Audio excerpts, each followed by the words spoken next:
Good morning, it's Wednesday the 13th of May, and as usual I begin with the Northumbrian weather report. The sun is shining so brightly I've had to close the curtains after rain in the night, so there you are. Wherever you're living, I hope you wake to a dawn that has hope and joy in it in these very difficult circumstances.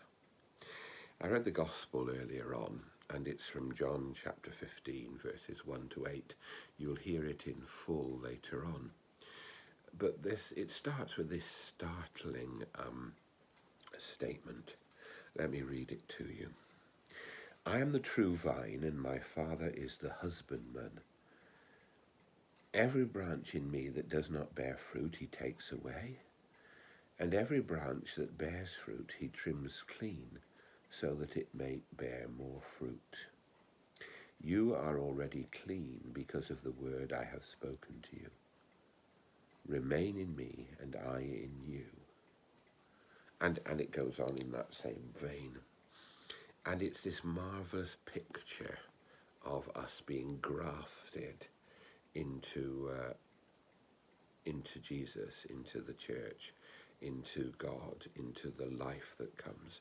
I have a sermon where I show people how a different branch can be grafted onto a tree, something I learned from my grandfather. I'm not going to do it now, so you're spared the mess. But the point is that this joint becomes so powerful that the life of the branch draws from the life of the vine.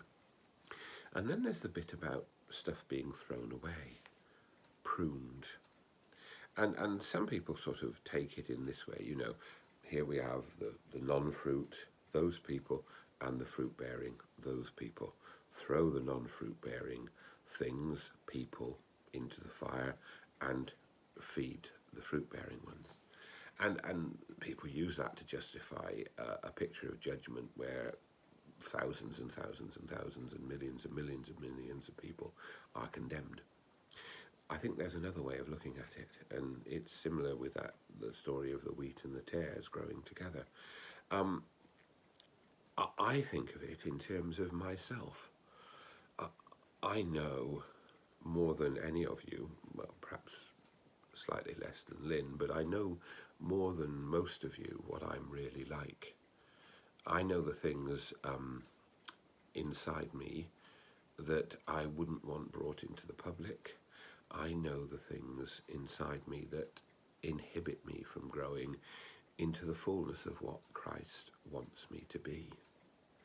And I know that those things need trimming and pruning and getting rid of so that I can grow and be the sort of person that God wants me to be, the sort of person I have the potential to be. And the thing that prunes me is the presence of God in my life. That's why I find it hard to understand how people can manage without the presence of God in their life. Because God corrects me, God guides me, God encourages me, and God actually says to me sometimes, you've got to do something about that. You've got to get rid of that bit of your life. And you can't do it in your own strength. You can only do it by my word, by my presence, by my life. That's why I find not receiving the Eucharist at this time so difficult. Because for me, it is a healing food. I speak each day, I've realized, of the peace and the presence and the healing and the forgiveness of God in our lives. And for me, these things are focused in the sacramental life of the church.